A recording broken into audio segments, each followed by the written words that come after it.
Hello guys, welcome to my channel. Today we are going to see Silent Hill F Ultimate Engine tweaks for FPS stability and clarity.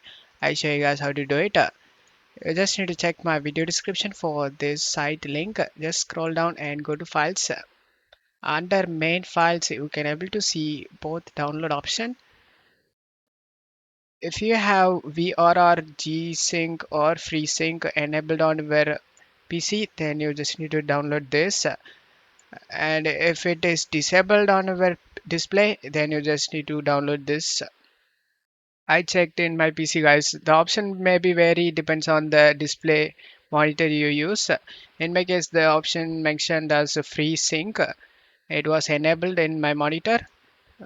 You can check it using the monitor buttons, and after checking that whether it is enabled or disabled, you just need to download option depends on enabled or disabled. In my case enabled, so select the manual download option. Select the slow download option and it will start downloading.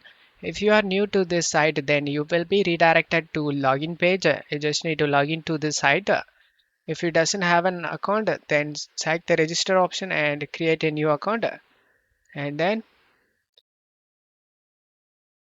after getting download done, select this folder icon, right click on the downloader file and select WinRAR and select extract to.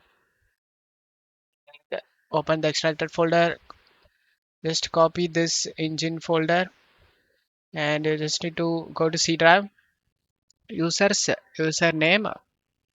If you don't know your username, then select the start icon. Here you can able to see your username and then just double click on it and select the view option and select show and check mark the hidden items option so that this folder will be visible. Just double click on it and double click on the local folder, double click on shf saved config windows and just paste the file in here.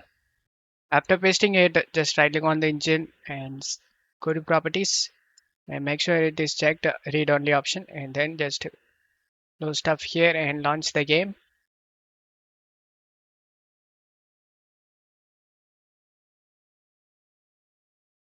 And that's it for today's video, guys. Give me a like and subscribe. Thank you.